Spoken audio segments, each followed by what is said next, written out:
after all. But one operator in particular that you could almost guarantee to be banned is probably the Hibana, just because on this map in Hmm. particular, she is the queen of hatches. She always is. But on this map, she basically denies having any ability of doing any kind of impact tricking. So it makes this map a little bit more attacker favored when attacking that kitchen, or yeah, that part in basement bomb site in towards kitchen, for example. Yeah, she is a popular choice, and well, Yeah, there you yeah, are. What are tomorrow's winning lottery numbers? Do you know? You want to pass them that I'm along? keeping to myself. That way I can I actually can reap the understand. rewards. Yeah, play that Yeah. close to the vest. I get it. I get it. I'd Exactly. be interested to see Mav is often banned out here, kind of as an attacking operator. Thatcher is one too, but the last couple of times, I was gonna say the last couple of times I've seen Clubhouse, I've not seen him banned, but he will go down here. So, oh, poor Thatcher boy, permanently in the ban jail for the foreseeable future.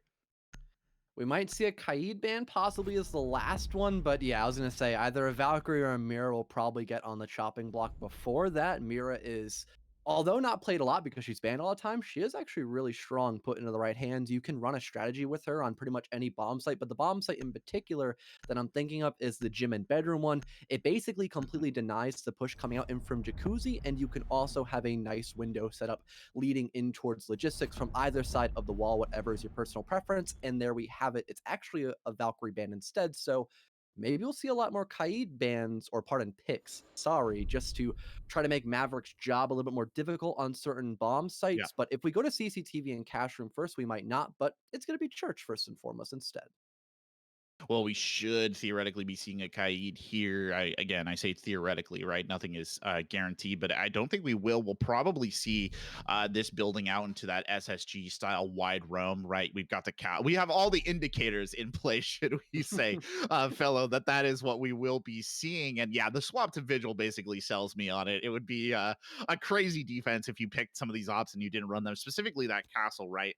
And the viability of the castle barricades basically indicates to me that you're going to go up there, you're going to barricade bar, you're going to cut down some of those sight lines, and you're just going to play this heavy roam, and you're going to bleed them for every inch of space that you possibly can on the map. So I'll be interested to see how this works. I do believe they used something similar last time I saw them play this, and it did not work out so well. Their roamers kind of got cut off.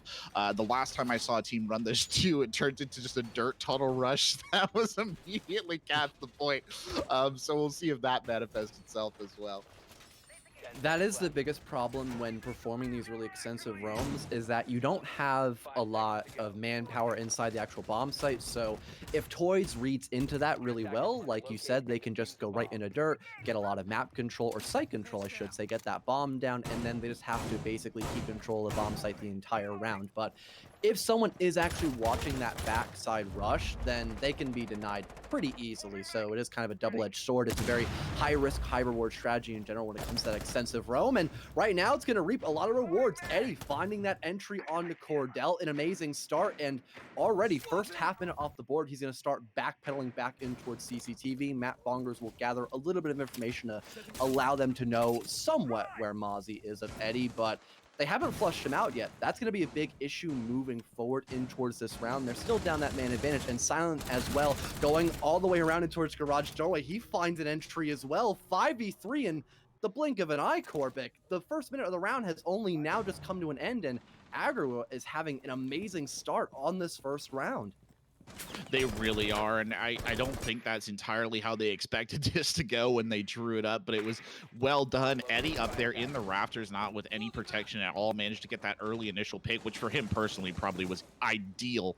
And then you see Silent playing very well off all the attention that was being focused up there. Now, they are both very low on their health, but now they're slowly beginning to collapse the roamers back. That's a very good pick from Jarden up there in stock, though, playing off of that hatch Jello there as well, and that is something that they're going to have to be a little bit careful about. They could also probably call back some of these roamers on the top floor here as well if they really wanted to. Instead, you see Jarden just trying to push down tunnel, and slowly but surely the fight coming to the site. Minute 20 left, or now minute 15 just about, that Seer Gate being destroyed by the smoke grenade in the hands of Jello. And we're already seeing this push back in towards the bomb site. It already occurred, and we're seeing another player head all the way back towards main doorway. Jarden gonna miss a very important fight. JJ will win it out, a 2K for him, and Silent picks up a second for himself as well. Just like that, Aggro having no trouble whatsoever. That seemed like a walk in the park essentially for Aggro, and they take their first round on the basement defense. An amazing roam, and then they just walked right back into sight and denied the dirt and blue doorway push. That was perfect in every situation. Yeah, that was actually perfect in every situation. That was exactly what you want to have happen when you run that aggressive roam. Your gunners get kills early on. You saw, they pick them up when they needed to, right on the entry. You immediately turn that into a man down situation, and it gives you a lot of options to play with. And plus, the way that that roam works with the hatches that you open and what have you, it is so easy for those roamers to peel back to the site that you don't even really need to worry too much if, like Toys did, somebody gets the stockroom hatch open and tries hard to hold blue. You suffer one casualty there, and it was pretty minor. So a very great round to start off for them. Shotgun holes being made on that platform wall as well. That's to make the Maverick's job a little bit more difficult because now he's not, blow torching a straight line. It's jagged, it's rough, it takes even more time and even more of his gadgets. So little things just like that to make Jarden's job a little bit more difficult. Also those Syria gates, that way when the wall actually gets opened up, they have to burn through a little bit more utility as well. So just a couple of minor nuisances here and there just to make Toys' job a lot more difficult and force them to waste more time, because if they don't have a lot of time to work with when they work their way around to get that construction wall opened up or rafters control, either or, it's going to make the execute a lot more sloppy, and that could heavily guarantee aggro, especially since they have a somewhat anchor setup. There's obviously the deep roam being performed by Kicks just to try to waste some sort of time if we see a logistics push or any other side of deep anti-clear coming out as well. And Eddie, he's making me slip up on all my words because, again, another entry comes out. And to be honest, Quebec, I didn't anticipate it, and I lost my everything there pretty much. It happens. I mean, he's doing a great job up there in Raptors. He gets another pick in the garage, and probably 2 rounds now. He's gotten the opening kill there. It's time to start taking him a little bit seriously. And this is probably one of the more depressing sights for attackers right here when they open that wall up and there's a Syria gate behind it. But early picks coming out, Cordell and Asian both striking back, kind of trading out. Now Eddie's actually going to give up that Raptors. He might even consider, I thought he was going to go for a quick peek there, but he won't. Cat watching that doorway with intensity, and you'll see him already back up in the Raptors ready to set it down. The Maverick, meanwhile, happily burning away there as another smoke comes out for the attempted denial. Again, just trying to waste time, make Jarden's job a lot more difficult, and it already is, because both your stop destructors are gone. You still have Cat, of course. Not too sure where exactly he is, but he's got to help out Jarden eventually, and never mind, he'll get it opened up. But Asian, though, he'll find a kill on Nigello all the way around, all the way underneath inside of toilets. And again, another 4-on-2. Toys might not have enough manpower to win this out. They have 4 frag grenades, but make it 2. Silent just wraps around the main wall and just shuts him down, and Eddie picks up a second for himself. I barely have time to commentate over what's happening because Aggro is just picking gunfights left and right, and they're just simply winning them. They now go up 2-0 just like that. Yeah, they're playing for blood. I think it's pretty clear that they're playing to kill. Like, they're doing great. I kind of feel like Toys got just so bogged down trying to open up that CCTV wall. And I know that's why you bring the Maverick. That's the strat, right? You got to get the CCTV wall open. But there comes a point in time where you have to maybe have a little bit of tactical flexibility, right? And I think the entire time, Cat and Jarden were both heavily focused on getting that wall open, and they were just being denied, and there was really not much pinch pressure coming from any direction. It took Jello a long time to rotate over to the jacuzzi breach, get that open, maybe start a push from Master, and you got the sense throughout all of it that Aggro were just never really pressured. They had a very clear grasp on what was happening, what they needed to do to deny it. You saw the kind of clinical application of smokes there to make Maverick's life a living hell, and then it ended with a win. And at a certain point in time, okay, maybe, sledge your sledge to Logi or something, like just to try something else, boys. Come on. To put it bluntly, it just seems that Aggro's been very relaxed these first 2 rounds, and I don't know what's really stopping them from remaining relaxed on this 3rd round, other than the fact that this is probably one of the more difficult bomb sites to defend. But Aggro has a really strong lineup, that way they can properly extend on out in towards the cash room, and waste, again, so much time and resources on the side of toys. And as long as Aggro just keeps winning their gunfights, I really don't see how this is going to favor toys all that much. They're kind of just walking into a loaded gun, so to say, and Aggro's just waiting to pull that trigger. But they're going to attempt it nonetheless. They have some drones pre-set up so they can try to work their way immediately in towards garage, and Cordell is going to be the first runner up inside of that part of the building, along with having some help in towards that cache, or pardon, CCTV wall. That way they can work themselves in towards the actual room of CCTV and get that cache wall opened up. Some ADS is being burned through in order to force Eddie to play a little bit more backwards, and he'll take some damage from that Vulcan shield, but it's not that big of a concern. He gets back in towards cache room basically scot-free, and Asian now underneath in towards the top of secret as well. He could maybe go on a flank perhaps, but overall a pretty decent stall so far for Aggro, and they really haven't seen that much action just yet. No, and this is exactly what you want to have happen too. If you're running this kind of extension out into CCTV cache, you just burn as much time as possible, forcing the attackers to work their way through this. And the pressure from toys right now feels almost non-existent. Yet you feel that Asian down here in secret has just been sitting here this entire time, hasn't been droned out or anything. You'll see Silent go for the C4 fish there. Nobody comes up, but again, they are finally starting to take CCTV and cache now, but with a minute and 30 seconds left on the clock. And I don't even really think they have full control of construction, which is going to kind of be the next barrier they have to get through. That being said, Silent will go down. Matt Bonger there getting a quick pick and turning into a 4v5 situation. The problem is, though, there's still players like Asian. They could go on a flank at any given moment, and if there's nothing to deny him, then it's a free refrag just like that. But it's going to be Kicks to get the first trade out. Down goes Cordell, C4 out from underneath, and it's going to land on Agello's body, a 2K for Kicks. And just like that, the man advantage back in the favor of Aggro. They have been able to stall down this push almost entirely. They just seem completely chillax in the last 50 seconds of this round. Melee punch comes out by Asian on the CCTV window, but he gets annihilated by Matt Bongers with a quick headshot with the AK at hand. Things now evened up, 40 seconds left, and Eddie's trying to find that entry as well, but Cat's gonna shut him down right before Jarding gets eradicated. Luckily though, JJ around the corner in towards construction gets a pick on the Matt Bongers. Now technically a 2-on-2 as Cat will go for that revive, but time is not on the side of toys currently. But luckily, they've managed to even things up. They gotta go for the kills though, because they don't have the diffuser in their backhand, and they're still having trouble getting that back wall opened up in towards Shakuzi, but they finally have some success. But that's gonna force them to put themselves down, and in the last 15 seconds of the round, Kicks eyeing down this diffuser like a hawk. He gets a 3K. Can he get the fourth? It lines up just like that. It's freebies for Kicks, and that will guarantee Aggro a flawless first rotation in the first 3 rounds.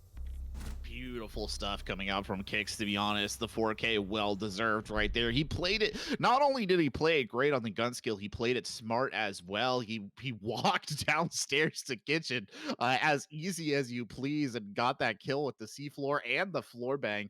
No pressure whatsoever being applied. The one that I think, the only one that I'm slightly disappointed with is Asian, who I felt like had held that position in secret for so long, completely undetected, and then kind of came out of hiding only to die in a really sort of anticlimactic way. But that's all right. It was a beautiful round from Kicks, an absolute pleasure to watch. On the other side, I just don't know. These Maverick plays are just not doing it for me right now. It's taken so gosh darn long for them to get things open that there comes a point in time where you have to wonder, okay, like, do we need this Maverick? Is there something else we could be doing in these situations that is not us spending the majority of the round trying to get one wall open? I mean, it was so tragic. He got knocked, he got brought back to life, and then he just immediately had to go back to blow torching the wall. And I was like, oh, I just feel for you right now, Jordan. I really do.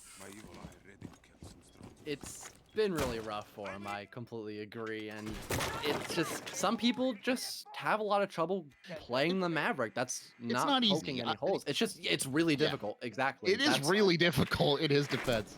Yeah, that's why some teams prefer to ban Thatcher. You can kind of ban either or the Thatcher or the Maverick. It doesn't really matter. Both of them are really strong on Clubhouse in particular, but some people just have a lot more trouble playing on Maverick, and others are a lot more comfortable on Maverick instead of that Thatcher. So again, it's somewhat personal preference, but of course the Thatcher is also really annoying outside of just hard destruction in general, because he can EMP most gadgets inside of this game. But another church defense being played, and it doesn't look as roam extensive. There is absolutely zero roam extension coming out. It's much more anchor sided. You can tell that as well by just the lineup as well. The Maestro on the board, no Mute or Mozzie, but instead that Smoke and Malusi and Jaeger. So pretty much a completely different lineup. And this is just to try to outnumber Toys. They're going to try to waste a lot of time on this roam clear because that's what they had to go up against the first time around. So they're going to make sure they check every possible crevice to make sure they don't get shot in the back. And then they can start going for that vertical play along with the hard destruction on the two main hatches. And already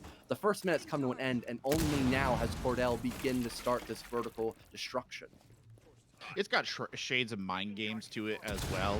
You played some pretty heavy roams up until now. Suddenly you pull everybody back to the point and play very kind of anchor heavy, and you know that that's going to keep Toys guessing, right? The fear has been built into them by this point in time of people coming up behind them and kind of capping them in the back or capping them from below, so they will be playing very cautiously here. That being said, I mean, they've completely surrendered control of the top floor. That's already starting to pay out here by the ability for them to just kind of open up the floor, deny these key defender positions, and there's nothing that's going to stop that aggressive remodeling that's happening either. Jarden here just going to go ahead and drone it out really quick and give them an idea of what they're looking at, and it'll be Jello who just pokes at the Syria gate, but they're going to have an absolute devil of a time getting past that Banshee that's been put on the door as well. A minute left, and everyone's still alive up on the board. Drone gets shot up by Asian. This is working out so well for Aggro. As long as they find the entry, they shouldn't have any problem winning a fourth round for themselves. Grenades come out in an attempt to break some destruction, maybe get that back wall in towards Church getting opened up, and finally the Selma's being activated on that back wall that I previously mentioned. Will gather a sight line for Jello, but he's got to throw another Selma. He'll do just that finally. Now he can actually walk into the back building, but it gets shot out, or rather an impact trick instead, but it doesn't matter that much. Cat finds the entry on a silent. He'll get lit up from underneath though, so he's not going to be able to re-peak himself, down to 30 seconds as well. And it doesn't matter that Aggro has this disadvantage. They reclaim it. Asian rips the head clean off of Matt's shoulders. Now a 4-on-4. There's no time left. Toys, they have to come in guns blazing. This will work out perfectly for Aggro. They're just waiting patiently. JJ with the Mossberg rips off Cordell. Wide swing comes out by Eddie. He picks up 2, make it 3 in the matter of moments. Eddie just wipes out the last batch of Toys. It'll be a fourth round win for Aggro. They're unstoppable right now on Clubhouse. Toys cannot do a single thing against their defensive holds. No, and I mean, that's the kind of play that you get when you've burned out, what was that, almost 2.5 minutes right there before things really started to get going. I mean, it was good of them to get an initial pick. Push. Yeah, but when you're in a 30-second push situation, you just don't have time to check for people like Eddie coming, not sprinting, but crouch walking down the corridor and roll it around. And oh my Lord, Toys just look completely adrift here, but calmed kind of by their own inhibitions, their own fear. I don't necessarily know what it is, but it just looks incredibly passive. And I don't want to be too hard on them, but it just looks like a team without confidence, if I'm honest with you, fellow. They just don't feel confident in their play. They don't seem to really have a good idea of what to do. They're playing a little scared, and you just can't be scared, especially against a team like Aggro, who, like the name says, right, they play aggressive. They're going to make you pay for that kind of timidity, and that's exactly what I feel like we're seeing here. You have to get Aggro out of their comfort zone. That's how you win up against them. You can say that confidently with just about any team, but I think Aggro is a great example, because if they're in the zone all the time, they're going to hit their shots. I mean, look at all their players right now. The lowest amount of kills they have is 3, and not even a single person on the side of Toys has 3 kills for themselves. The highest they have is 2, and all the players on the side of Aggro are going positive as well. They are just hitting all their shots. They're winning the crucial gunfights, and it's putting a heavy toll on Toys right now. They have to win these next 2 rounds in theory to bring themselves in that common 4-2 split that you see on Clubhouse favoring the defenders, but I don't know if they have it in them. We're going to have to see some drastic change from them in this 5th and then 6th round, because they're going up against one of the better bomb sites, and then possibly Jin, but it doesn't really matter as to what site they have to attack. They haven't done a good job on any single one of them. No, they haven't. And I mean, 4-2 right now feels like kind of the dream of a dream or the hope of a hope at this moment. You'll see Eddie ensconced back up there on the rafters, just holding on to Garage. At least fortunately, this time nobody tried to bum rush him. And then we go back to the CCTV wall. The epic saga of trying to get the dang CCTV wall open. Jordan there will have a little bit better luck this time. I feel like he's not getting constantly smoked. I say that, though. And JJ is, yep, there goes one. Oh, he'll hold it for a second because he's getting drone, so he will be just a little bit more careful about how he deploys it. He'll go ahead and pop the drone, and he'll pop the smoke, and Jordan just having not a very good day trying to get that open. But where's really the pinch here? I feel like there's a sort of half-hearted attempt to take the garage, but other than that, fellow, I don't really, yeah, there it is. It's Jello pushing in, but it's already a minute and 30 into the fight.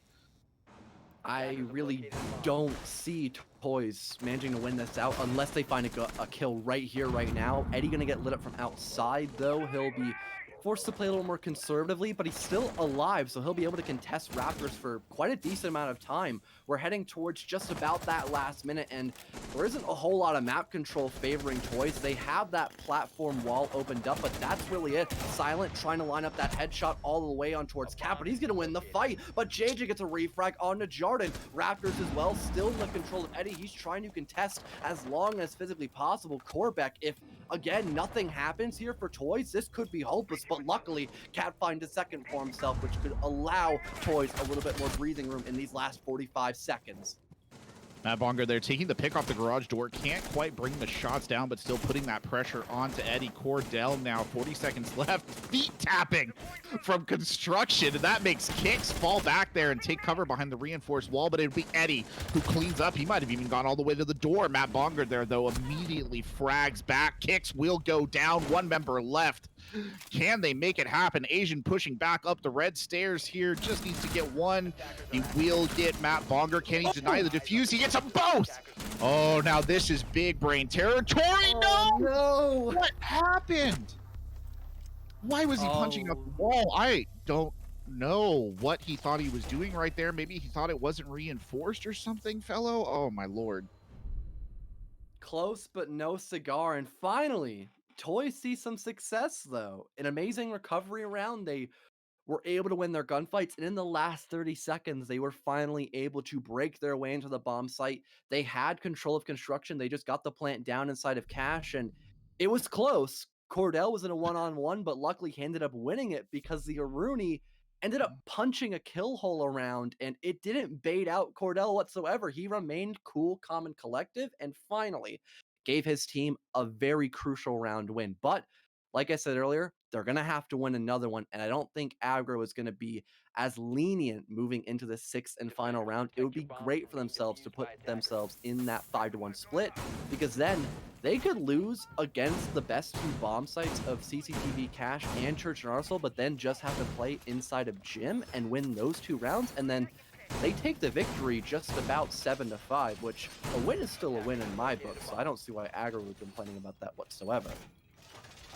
No, but oh, I guess it was a bait there with the punch holes. I don't know necessarily what the thought process. It just, yeah, I don't know. It was also, like you said, very close run. Asian basically nearly cleared half the team, or more than half the team, by himself. So it's kind of like when you see those nature videos of like ants killing a giant wasp or something, and they just pile on enough until the wasp can't do, makes a mistake or can't do anything anymore.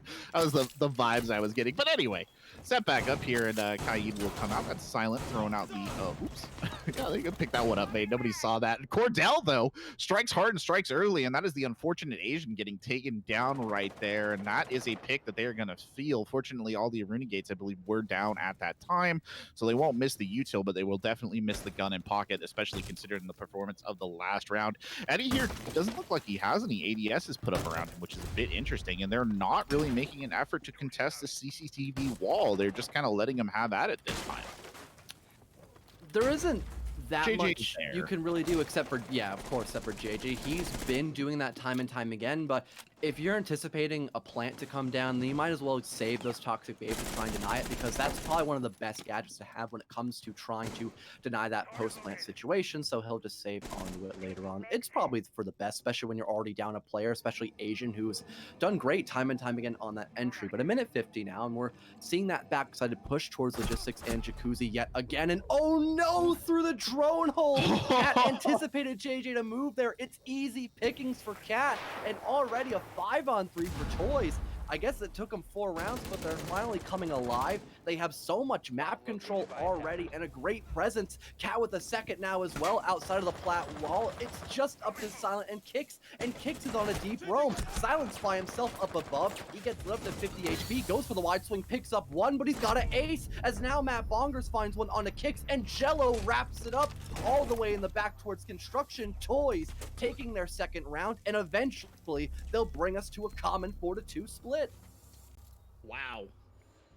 Okay, Toys not all right. They're fighting back, man. They're giving it a go, and that was a heck of a round. The gun skill really coming into display there, especially from Cat, getting those big picks throughout the round. That was an interesting one indeed. And again, I don't know. It was a bit of it was just a generally felt like a bit of a weird map from Aggro. It wasn't kind of the same. It didn't feel like the same setup that they had previously. It felt a little bit more disparate than what they had done, and it was more pinch was applied as well. I will add that I do believe that it was Cordell who was up there on the Ash, kind of coming in through Logi, was backing up Jello on that ace, so definitely applying more pressure from that direction as well, which was I think wise because it kind of forced them not to be able to play too hard on that wall. But the kill to talk about was obviously JJ getting caught through the drone hole, which completely changed the tenor of everything because they had been so reliant on that smoke to make Jarden's life a living hell, and they lost him right there. But anyway,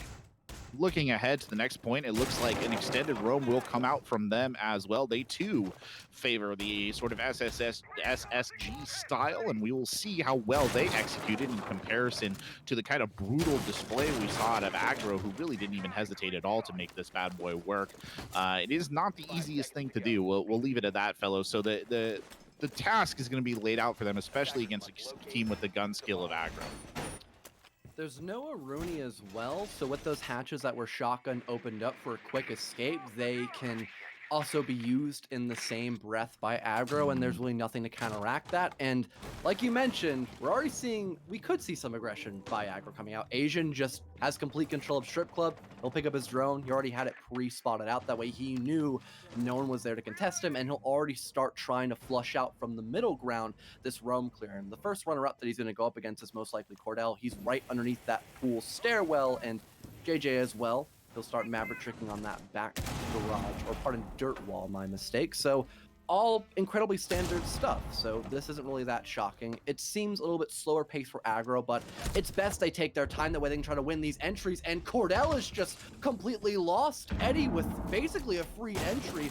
They're still going to have to worry about Matt Bongers up above, but still an amazing entry to start things off strong for Aggro. Now they're up 5-4 and can basically already begin that vertical play. They just have to worry about the flank from above. Yeah, this is kind of what I was talking about in terms of gun skill. I mean, why was that play not made, right? Like, he swung out full body right onto you. It should have been an easy kill, and Cat will get Eddie down. So they do take him out of the equation here, but already you're feeling maybe some cracks are starting to show. JJ there doing a little bit of roam clear, still applying pressure from the tunnel, or droning in, I should say, and still applying pressure from the tunnel, but it's Jello! Oh, my lad, you are lucky to be alive. Add that to the next episode of I Shouldn't Be Alive right there. Jello will finally get knocked. His life only briefly extended, fellow, and not by half enough for him. Not at all. Aggro as well. They've reclaimed that man advantage. They're still doing quite well, but there's plenty of players trying to slow down this push, of course. Cat and Matt Bongers were able to try and deny that push coming out from the dirt tunnel, but from behind, there's Silent and Asian. They pick up all the kills, and I don't even have time to finish my sentence. Silence and Kicks, the Buck and Ace combination just wrap up the rest of that 7th round, and Aggro managed to return the favor after a couple of losses against Toys, and they'll completely deny that extension and just rub it in the faces of Toys. I don't know. I'm going to put on my mind reading hat here and think for a second that I think they might have overestimated the pressure that was coming out of tunnel. because I don't know why they so willingly sort of sacrificed any coverage that they had on blue. And that was where all those kills came from. Almost all of those kills came from. They just piled down into blue the minute the coverage was lifted. Everybody peeled back to try and focus on that tunnel kitchen area around Armory, and you just saw him get shot in the back. And all I can think is that they misread that. They thought that it was a bigger threat. Not that it wasn't a threat, but that it was a bigger threat than it was, and the majority of the team was committed to that. And that feels to me like a bit of an intel gap. That's the kind of thing that a Valkyrie would have helped prevent, right? A couple of well placed Black Eyes would have definitely stopped. But we go up now to Gym Bedroom, I believe, and we'll see Matt Bonga coming out here on Frost. This is one of the sites that Frost gets the most sort of truck on and can be quite annoying here. I think that Aggro was on the receiving end of, was it Aggro or Toy? Somebody was on the receiving end of a brutal frosting here before, but it'll be Cat on a Maestro as well. Just give him a little bit of breach denial, pretty standard pick, or not breach denial, plant denial, standard pick right there. You'll see them throwing up the cams, and not as maybe as much emphasis on this wide play out into CCTV cache. They are throwing up the reinforcements, but I don't think that, well, I was going to say the util investment isn't there, but they are going to put a shield there at the top of red. So I don't know. It feels like a bit of a half-hearted denial, fellow, but it is an attempt to at least temporarily deny it. As long as you can slow down the push by a little bit, it's always going to go a longer way than you would anticipate. And at the Yep. moment, Aggro is more or less just setting themselves up to go in towards Jacuzzi. They might rotate on back around because Kix is set up towards that back area of CCTV, so maybe they'll go help out the Buck player, but at the moment, that won't be the case. So they could completely deny just working their way in towards CCTV, but it's kind of a death trap to do that because Jacuzzi isn't the easiest thing just to waltz right on through unless you already have a pretty substantial man advantage. And normally you get that through flushing out the players near cache. So that's what you'll see first. And already a blowtorch going right along the main wall part of a CCTV double wall. That way they can actually work their way into towards cache. And with the fact that that main wall is completely soft, that's easy pickings for Buck just as long as he gets into the actual building, but it's going to be Cordell's job to try to slow that down for as long as physically possible. Yeah, it definitely feels like a bit of a different sort of. Oh, okay. He's gonna go for for a shot there. He won't find it. It was brave, but ultimately misguided. But yeah, it doesn't feel like kind of the traditional setups we see in this extended sort of CCTV hold. But I'll take it. I mean, it seems to be doing its job to a certain extent. JJ, the man appears to be everywhere, has now run to the other side, and they will blow the wall out. And I hope that most of that wall remaining is just a kind of a client side thing. They should maybe have a little bit bigger opening there on their screens. Eddie's gonna fire down the hallway here, looking to pick up a kill. He won't quite find it. Asian will try and open another window instead, and Kix, the patient Kix, manages to secure a kill on Matt Bogger through one of those holes he put in the CCTV wall many moons ago. Minute now left, and the entry is basically down the drain. Cordell from a deep angle inside the garage picks up one. Jarden finds another on Eddie as well, but luckily JJ is there to return the favor onto Jarden. There goes your smoke player, now down to a 2-on-2 as another set of trades comes out, and now it's up to Kix, Jello, and Cat winning their 1v1s, and it's all up to Kix on the Buck outside of that central roof area. He has plenty of time to work with, of course, but no diffuser. Cordell is watching that like a mother hen on her eggs, so he's gonna have to win all of his gunfights here in this position, but luckily he has just enough time. Down goes Jello. We're back in an even man situation, 1-on-1. Cordell versus Kix. He does not have a lot of intel to work with, but he can assume that Cordell is probably watching that diffuser, playing the safe game here. That way Kix has to fight him on his own terms, but down to 10 seconds left. He wraps around his ways in towards construction. Cordell holding a nice angle. He checks the wrong way, but he has plenty of time to make up for it. Shots comes out. It's a great pre-fire, but he doesn't anticipate it. He swings around the other corner, but no! He misses some vital shots. Toys win based off of time. Cordell barely alive, but he'll still win it out for his team based off the fact that he did not get eliminated by Kix. Oh, I felt every shot there. Oh, especially with Buck's gun, you only need to connect on like 2 or 3 to get somebody down. That was absolutely close, but genuinely well played by Cordell, rotating around that little bit of cover. Great kind of poise in the 1v1 situation. A lot of players probably would have been tempted to go immediately for the peek right there into bathroom when you heard the Buck coming in. He did not. He resisted the demons of his Warder's nature and played that very smart. So all credit to him right there. Now we see be a clash coming out, and that is going to be always fun and interesting. It's not necessarily what I expected to see.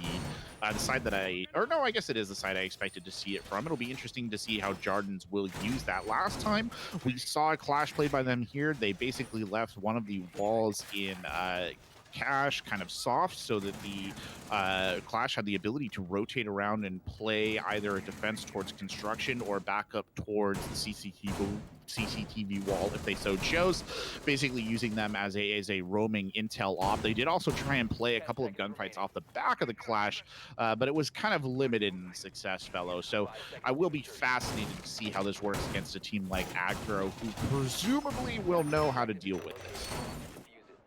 A lot of gadgets and players being stacked up in towards construction, but there is basically no presence in towards rafters. If Aggro's aware of that, they can easily counteract this clash pick and also the way that Toys is playing this 9th round. And they're already going to get some soft destruction on that plat wall. That way, JJ has a much easier time getting the hard destruction through because now he has a clean slate to work on. And also, once he's done blowtorching, the wall is instantly opened up. There's no soft destruction required because it's already done. And the calls have already come out by Aggro. They could essentially work their way in towards rafters, get a Selma perhaps on the wall via silent on that ace pick, and then just try to go for a default plant perhaps. But there is one player underneath he could possibly be able to deny it. So it's a very dangerous game of cat and mouse. And right now, for the most part, Aggro is the mouse in this position until they can find that entry, and then they'll have a lot more advantages up against Toys. Yeah, Cordell kind of playing double duty there as both garage denial and kind of just a lower floor roamer. You saw him kind of kick back over towards garage as things started to come on. Kicks, just swings and kills. No hesitation, didn't even blink. Matt Bogner goes down. They do have the wall open in here to garage. They are going to be able to put a little bit more pressure onto Cordell, who I think probably dearly wishes he put down an ADS or two as this goes down. He doesn't even need it though. Asian takes the kill and Silent gets another one. And it's just disaster here, an absolute slaughter. Jordan, the only one left alive. The Clash has to pull out the gun. The plant goes down, and well, down goes the Clash. Flawless round there for Aggro, doing it in fine style, fellow. I'm still writing down notes, to be honest, Corbeck. So much happened there just instantaneously. It was just a massacre in the middle of the bomb site. Aggro was just clicking on heads pretty much anywhere on that map. A flawless, like you said. And now we're going to match point, 6-3, favoring Aggro. I mean, that's what I said. Aggro, they just had to win some gunfights at the very beginning, and then they just had an overwhelming presence when they worked their way in towards rafters, and then it was just up to Silent, and he's on the Clash pick. You really can't win those. Or not Silent, sorry. It was on the opposite team. That's totally my mistake. But still, the point still stands quite well. It's the Clash pick in a 1-on-5. You really can't do much there, and it's Jardin. Okay, thank you. Thank you, Maxi. I appreciate you for making me feel a little bit better about that mistake, but moving forward. Yeah, you can see from those 3 flash of stat lines too how this has kind of been a skill diff, for lack of a better term. A lot of the members of Toys really struggling to pull one off here against their opponents, and you feel it in a lot of these fights. We've seen just Aggro consistently performing really strongly, especially in terms of gun skill, and Toys has occasionally risen to the challenge, but in general has just felt like they're getting a little bit buried. Now they're back to try this wide-ranging roam again on match point. It was sort of okay for them last time. I don't know if this is kind of where you want to put the house, really, when you have, you know, everything to play for on the line, but then again, maybe a little bit better than the Clash strategy ultimately worked out for them. To me, it feels like a matter of confidence in Aggro to just playing like a team that wants to win, playing like a team that knows what they're doing, and Toys definitely feels like they're dancing to the tune of Aggro's Piper, and that I think is just absolutely killing them. Asian going to go ahead and blow open construction as they get started here. Fellow pushing their way in and demolishing some pathways. It is probably a much safer decision when you're looking down that gun barrel at match point just to be like, you know what?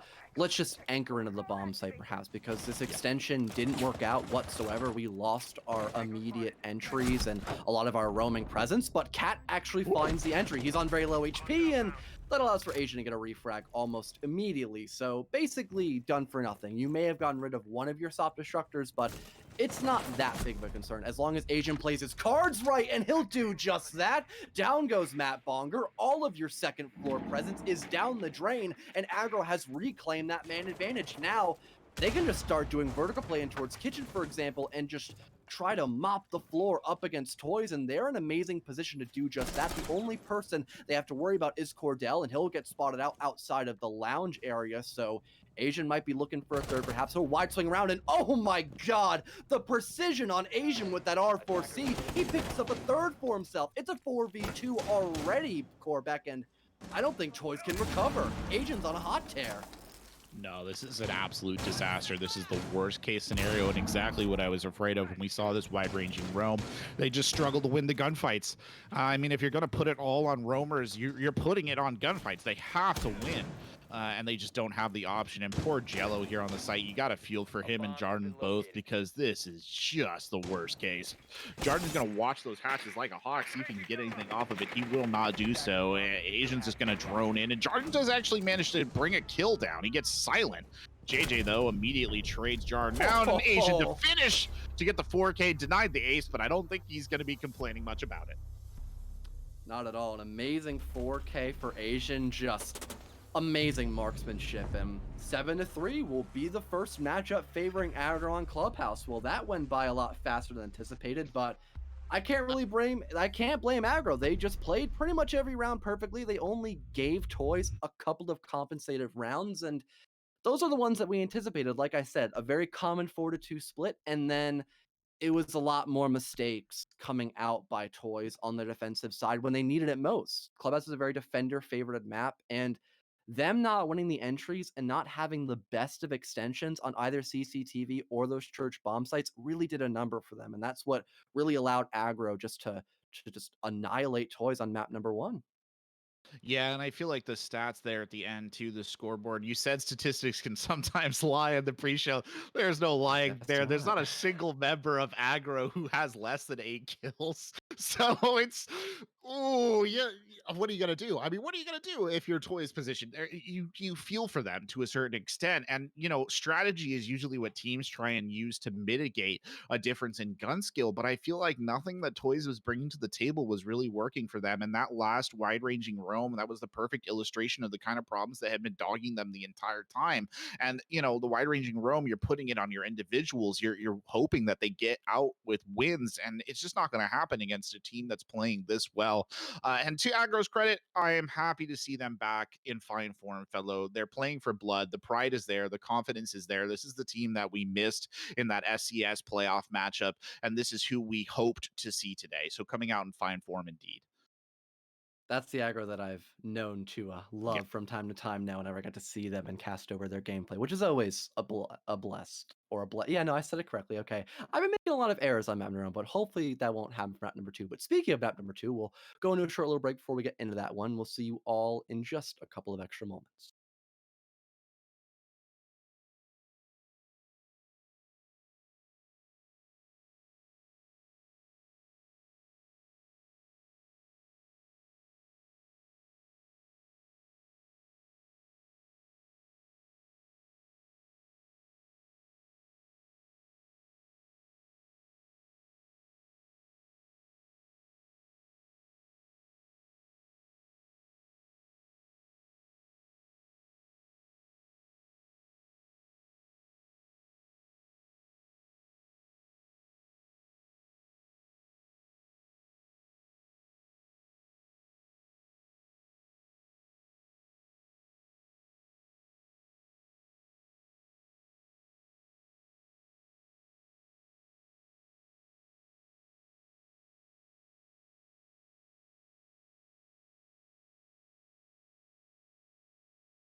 Welcome back, everybody, for the second map for the second match tonight for SFCL. If you need a reminder, my name is Fellow, also joined here by Korvac. And if you were here for map number one, you might have just witnessed the slaughter that was performed by Aggro, winning that 7-3. Toys did not have a lot of success on Clubhouse, but I will give them some credit. They did win a couple of rounds. It wasn't a complete massacre by them. And now we're going to a somewhat different map that you may not be a big fan of, but I don't mind personally. It's going to be Consulate, and it's a lot differently played as well, a bit more 50-50 side to say the least. So this could give Toys a little bit of leeway perhaps, and then they could bring us possibly to a third map if they play their cards right. Yeah, I have my my reasons for hating Consulate. It doesn't have anything to do with the fact that once I was playing unranked with a friend of mine and we queued into Consulate 4 times in a row, Ooh. which is enough, I think, to drive any man to madness. But that was okay. No, this is Toy's map pick, if I remember correctly. So this is a map where you would hope that they kind of elastic back, right? Like, okay, we didn't get completely knocked out. Like, we kind of got a little bit barnstormed. We could do better. We know that we could do better. Is this where we do better? We can only hope. Where you have to be where you do Yeah. better. Let me change that up right there. Yeah, nice correction there, because if Toys don't doesn't have a win choice. this, then it's Yeah. it's 2-0 for Aggro, and then we're done for the evening. A little bit of Right. a quicker evening as well, because I believe game number one was a 2-0 as well, and that went by quite fast. We got to start this one early, so it's been a nice evening to say the least. I've been up since 3 in the morning for like 4 days God. now. It hasn't been fun. I'm running on a pure adrenaline core back, and I can only assume Aggro is now because they are just hitting all their shots, but first ban, since we're now going to get into the ban phase, a little bit less banter, it's going to be Nomad first and foremost off on the board, and that does make sense for this map. She's a very common ban on Consulate, shuts down the rotations.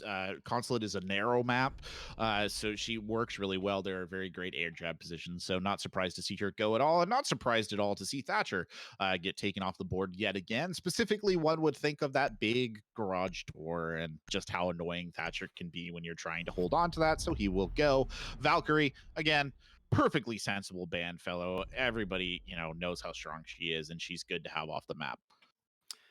Another strong operator here, definitely the Mira pick, especially when you're going towards Garage and perhaps Tellers as well. A pretty favored bomb site for most teams in this league, and it's going to be Cade. I was going to suggest either the Kaid or the Mira, but I would have probably personally favored the Mira a little bit more because with most of the flooring being soft destructible, you can simply just bring an IQ and then counteract the Kaid. But it's a little bit more difficult to remove those mirror windows, especially since they're positioned in the farther back regions of the bomb sites when she is brought on the board. And she can be played on pretty much any site except for maybe Council. That's not the best bomb site for her unless you're doing some like really ballsy strategy moving in towards admin perhaps, but that's really a wild card kind of strat. But sadly, we're not going to see Mira picked at all, and we're going to Archives Tellers first and foremost. No Pulse pick either. This is really concerning. There's only one C4, but okay, luckily he gets 6 picked onto it, but off the Maestro, I was anticipating either the Alibi or the Oryx would possibly get picked off, but no, but at least there's still 2 C4s.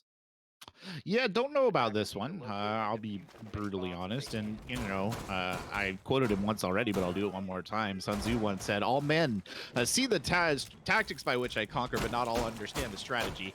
And that's perhaps what we're seeing coming here out of Toys. We just don't know how big brain they're about to be. So let's hope they've got something in the pocket. Cat looking frustrated at that one little piece of wall that wouldn't go down. That was quite funny. But yeah, the pulse pick is absolutely necessary here on this particular site on Consulate. For those of you who aren't aware, he is incredibly important for denying plants, and we should expect to see him rotate down to the basement and play out of that site. The one that I think they also could have brought here that I am surprised they didn't bring because she was available is that Mira.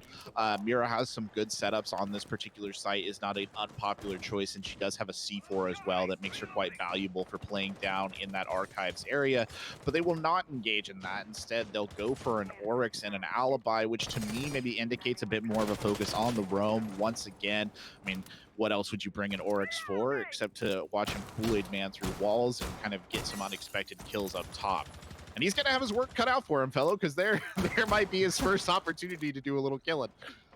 This is his best map just because he is incredibly versatile. Specifically on this one, there's a lot of hatches he can hop through, plenty of, barricades he can just dash right on through. This is his best map, but he has to still be played pretty accurately to say the least. So if Cat gets caught with his pants down, perhaps, or just doesn't find the entry and can't waste enough time, then he's basically rendered useless. And it would have been better for him just to go on something like the Mira that you and I both have already mentioned numerous amount of times. And we'll mention it again just because she's also incredibly strong on this map. But luckily, Cat was able to escape along with Cordell, so they burned about a minute, and they're still on a roam. So they're doing a really good job, to say the least. If they can bring things down to just about the last minute and not get killed, they could really set Toys up for just an amazing denial of this push coming on out. But there's still plenty of stuff they're going to have to worry about, of course. Some vertical play being done by kicks all the way up above in towards admin. So if there was a buck on the board, perhaps they could get some really deep angles all the way down in the bomb site, but there could still be players like Asian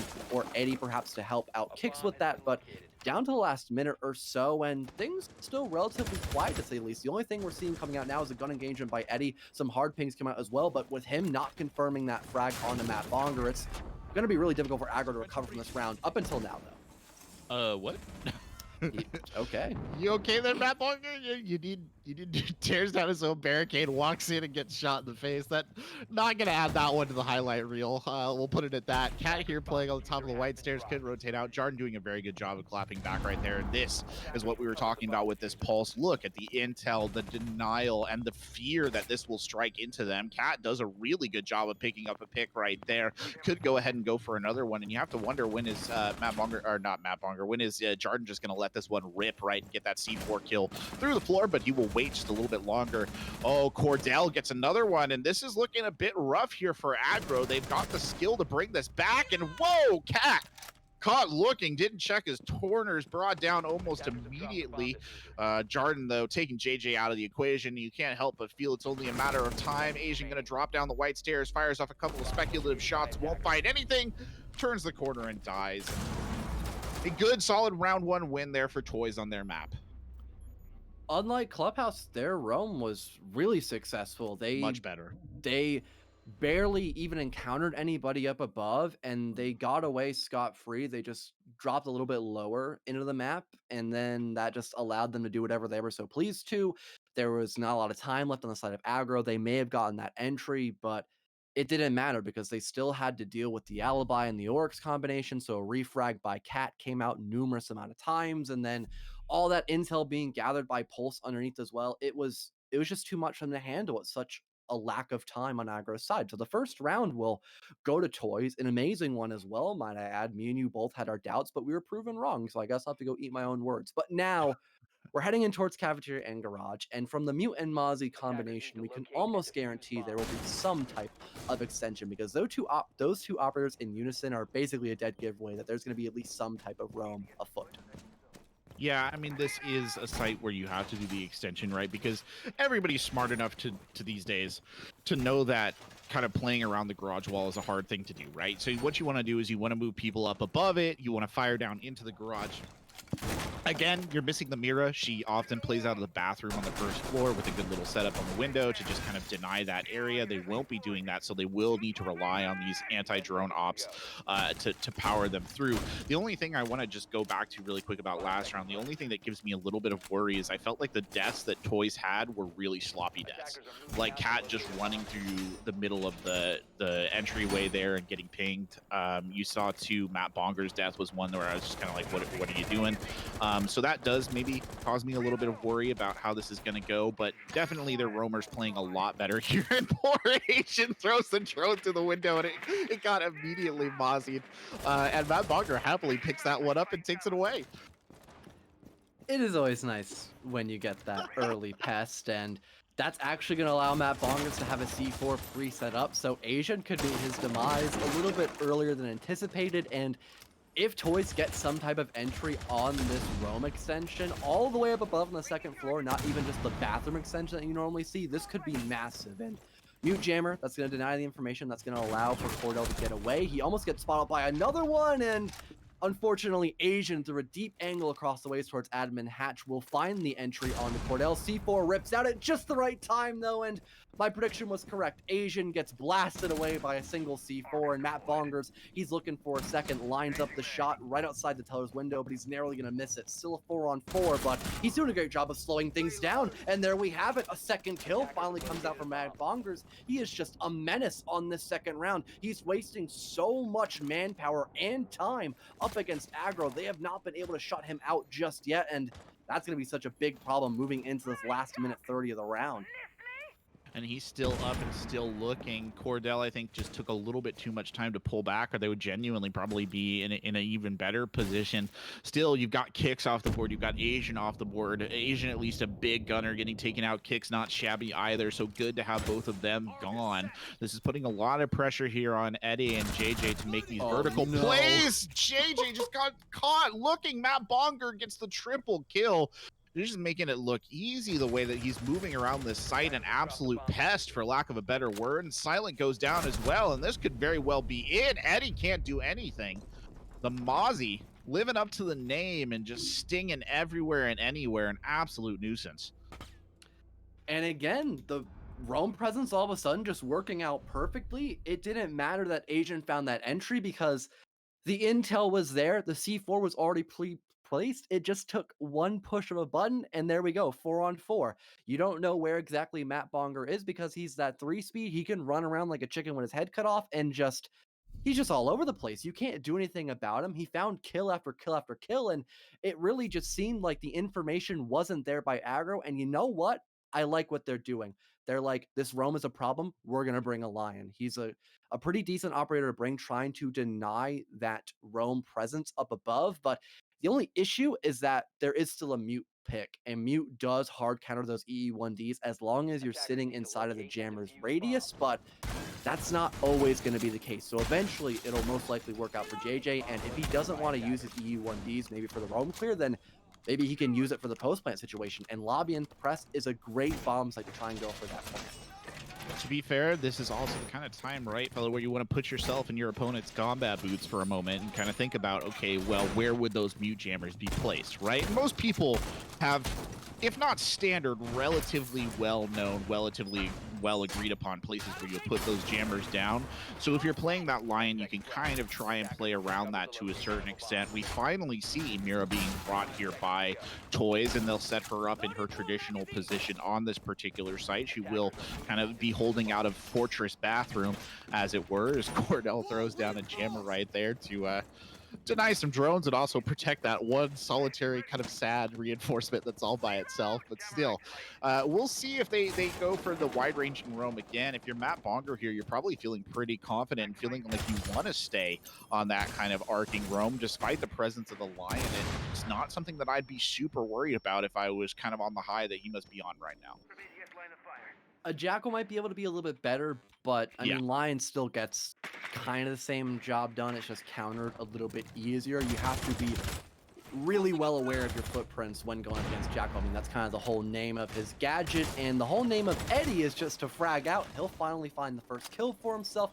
There goes one of your many C4s, Jello off the board, and the entry will in fact finally favor Aggro, and there won't be a refrag. Matt Bonger loses the fight up against Asian, a 5-on-3 in the first minute of the round, but oh dear God, Cordell, he misses some shots. He doesn't go for the one tap. He's just shooting the shoulder of Kicks. That could have been a massive frag, but he misses out on the opportunity, and he's going to pay for it massively as there's still that gigantic advantage favoring Aggro. It's doubled up even more. A double kill comes out for Asian. It's just up to Jarden and Cordell, and Cordell is just nowhere to be found. It's basically up to Jarden, and the best he can do is just use his toxic waves to slow down the push, but he's only prolonging the inevitable. Yeah, he really is, and he gets taken down right there as he rolls out to the bathroom door. Cordell claps back immediately, but it was inevitable. What else is that going to end in? Eddie gets the pick from the window on the Zofia, just waits patiently for him to walk into the gun site. You'll see that illustrated right there, and it's all done. And oh, that was a disaster of a round for Toys. I don't really necessarily understand exactly where things started to go wrong, but can't help but feel like it kind of came from the initial pick onto the Mira. That was the one that started the downward trend, and she's not an operator that you want to lose that early in the round, especially on that site. I would most certainly agree. It's again the only issue with those Roam extensions. If you just have too much pressure applied into the actual bomb site, then you have to just try to reclaim the bomb site like you're an attacker, and Yep. that's never favorable on literally any map, even coastline, which is incredibly attacker favorite. It's still not fun having to play that opposite role. So that was, like you said, illustrated perfectly by Aggro, and they'll finally take their first round. But now they have to go up against this Archives and play the defensive towards once more. But they're bringing the lion yet again. It didn't work out amazingly, but it did help a little bit. And as long as it helps, why not bring it? It's going to force that roam to be pushed out a lot faster than anticipated. And it's only the mute to really hard counter it. And again, as long as no one's in those jammers in particular, then they can still get spotted out.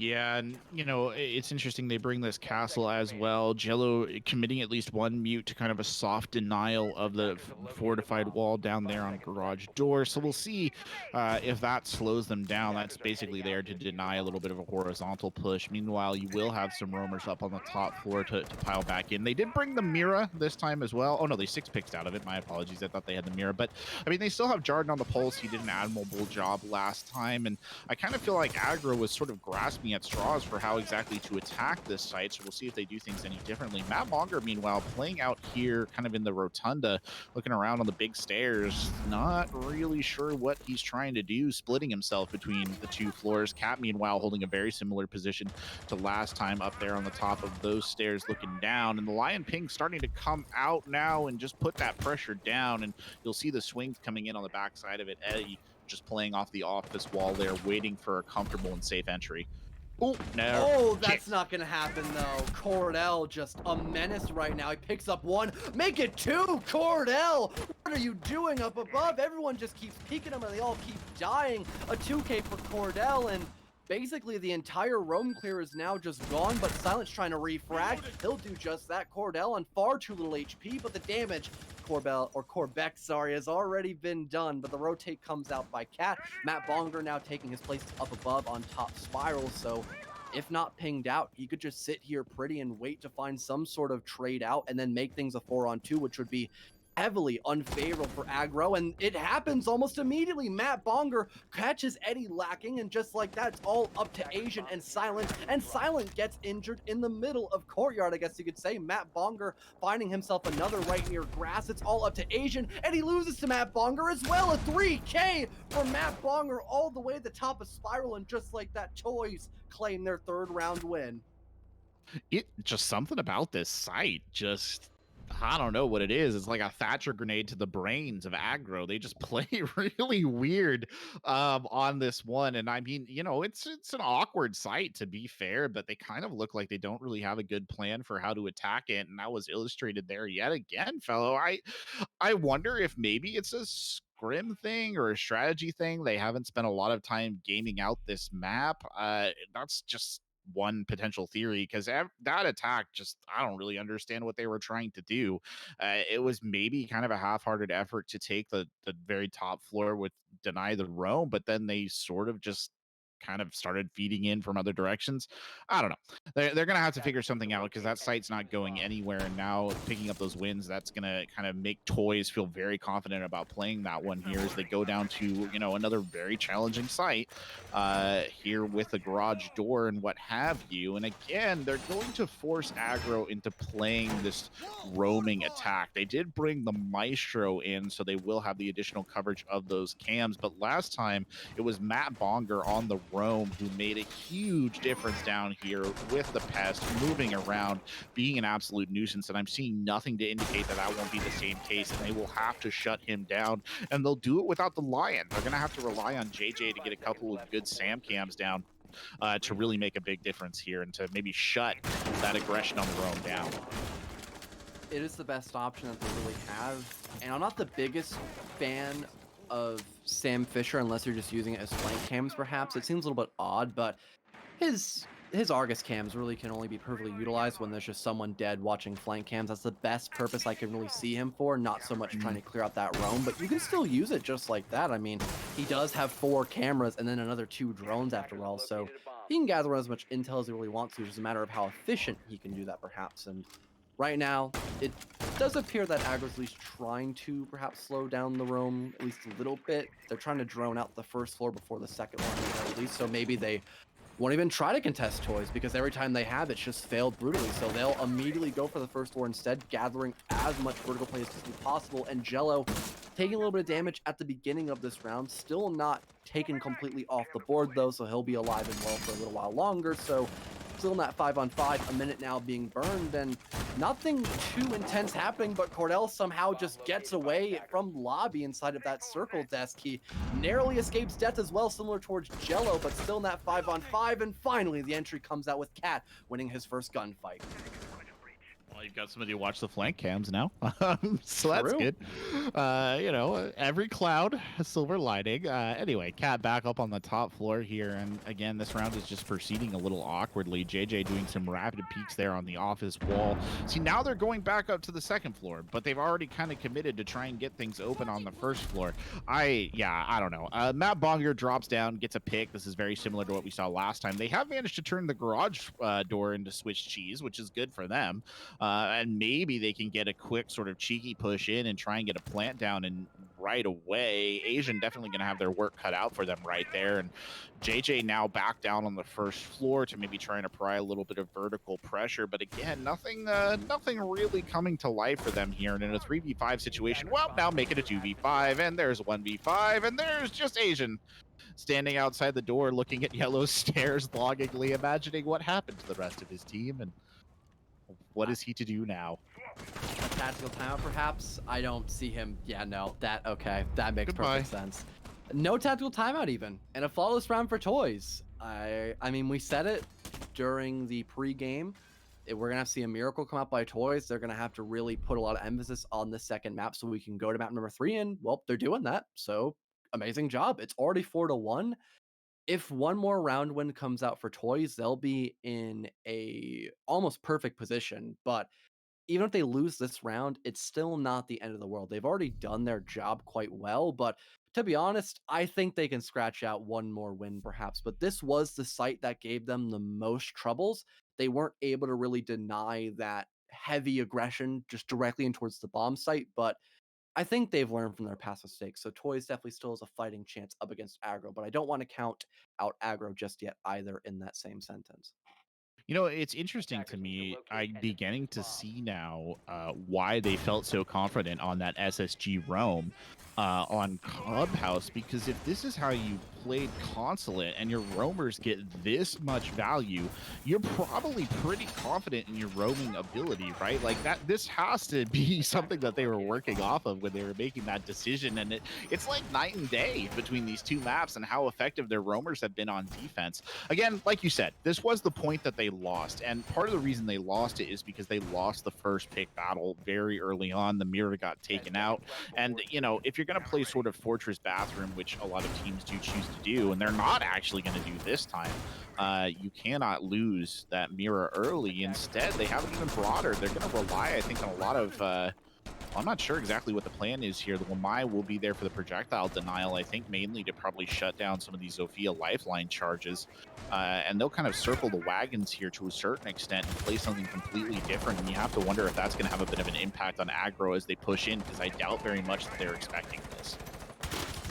I can't really either. I don't even know what to expect from Aggro, to be honest. It just seems like a completely new team between both Aggro and Toys, not just Aggro, but I guess some deep angles being held, Aggro trying to wait for something very aggressive to come by Toys. They're expecting them to make an early mistake so they can mark it off it almost instantaneously, and we're seeing some of those lifelines being pushed out in towards Antechamber, like you mentioned earlier, and it all for nothing, just maybe to gather some intel on towards Jello, but it's really not all that worth it. A grenade comes out by Kicks, and it'll only take away a fraction of Jello's HP, so that 5-on-5 and a minute being burned off, and we've seen nobody enter the building at all for Aggro. They're just sitting outside waiting for something to happen up until now. Asian finally enters from Garage.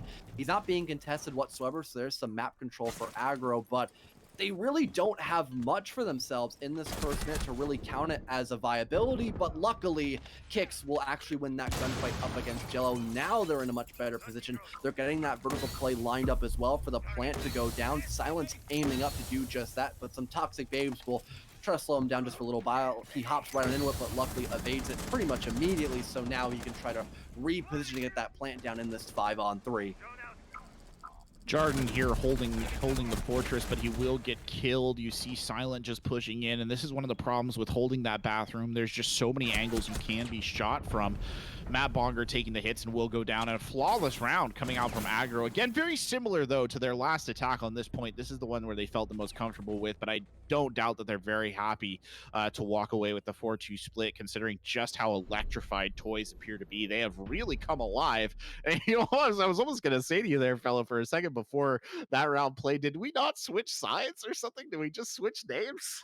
Because it looked like these two teams had just completely switched spirit here. But okay, Aggro on the defense now. You know this is winnable. You pasted them on Clubhouse. You just gotta kind of find your equilibrium, find your level, and start winning defensive rounds. I was really hyping them up, so hopefully they do me some justice here moving on. But in the Come on, exact same do breath, though, something. I still had plenty of hope for Toys, and they've proven me right, to say the least. They have a 2-round advantage, but on the attack, it's a completely different story, a new chapter in the book, I guess you'd call it. And even to say for Aggro, they have a very different lineup compared to Toys. They can still extend up above if they want to, but I think they'll more or less just go for that office hold with Mira on the board, and also the Aruni Syria gates just to try to slow down maybe the wall execute coming on out, just to force a little bit more utility outward. Same thing goes for the Banshees, etc., etc. So a little bit more conservatism coming out for Aggro, but I like that because they haven't really done that well on the aggression, on the attacking side, and it's a completely different beast on the defensive side, but at least getting a couple of basically recovery rounds, just something to make sure you have a little bit of insurance to work with moving on. That way, if you do make a mistake later on, it's not the end of the world. Yeah, and I mean, to a certain extent as well, it feels like kind of basic sports strategy, right? When you're kind of getting discombobulated, you go back to what you know. You go back to fundamentals. And this feels, like you said, a very fundamental consulate defense, especially on this point. So we'll see if that really works out for them. It'll be kicks up here on the top deck roam with the Malusi, and that, again, pretty standard stuff. Cat already looking for an entry. Just kind of doing a couple of quick checks there on the windows. But again, nobody on Aggro really ready or willing to take those kind of aggressive gunfights to start. Matt Bonger may be the closest to that situation. He'll throw in the drone really quick, and Asian can't back up fast enough there, fellow. And we'll just get out of dodge and back down those Visa stairs. Toys trying to get the top floor control to flush out these roamers, and Cat will be the first one inside the building, already inside of admin, and just getting closer and closer. He's not going to spot anyone out just yet. And he'll go for the vertical play, so he's really trying to be methodical about this approach. And I like that, though, because if Toys does find this entry, it's going to be a walk in the park for them, and they can get this 5th round with relative ease. So they want to almost guarantee themselves a pick onto at least Kicks now, because the other deep roamer has already retreated, and now Kicks will do the exact same. He took a little bit of damage in the process, but he lives to tell the tale for a little while longer. A minute 30 now, and plenty of time being wasted, but this isn't completely hopeless for Toys. As long as they get that main wall opened up with about a minute remaining, they still have a decent chance. But the only problem is they also, in that exact same instance, have to find some type of entry, or it's going to be a bloodbath. There's so many amazing operators on the side of Aggro to completely deny this last-minute execute that Toys might just lose because of that sole factor.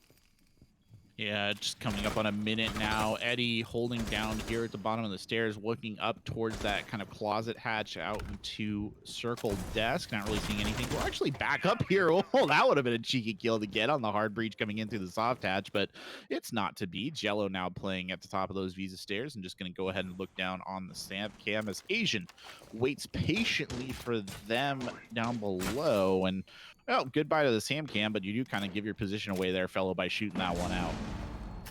30 seconds left as well, and we still haven't seen an entry on either side, but eventually some kill comes out. That's not the one you want to have happen, though. Asian, a little too trigger happy, picks up his own teammate, but luckily Kix is there to make up for the mistakes by his teammate of Asian. But 20 seconds left. This is still an amazing position for Aggro. Jello picks up one, though, on the Kix.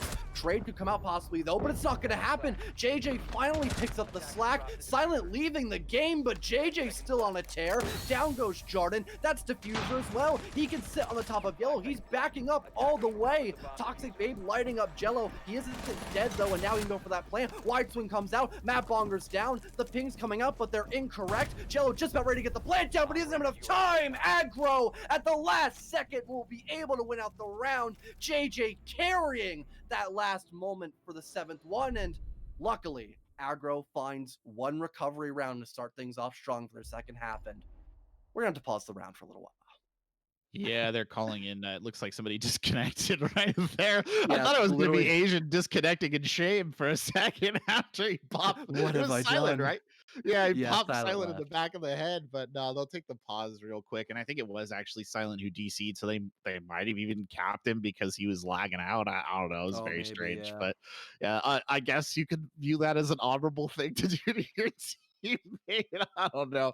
That was a weird one. I mean, oh, that was really close right there, fellow. That very nearly did not fall in their favor. And major props to JJ there, who I think is a sub, playing very kind of calmly, backed up those yellow stairs, waited for the opportunities, used the smokes efficiently, and most importantly, swung out and got the kill with the SMG 11, which, let's be honest, that is not an easy thing to do in a straight up gunfight against a Sophia.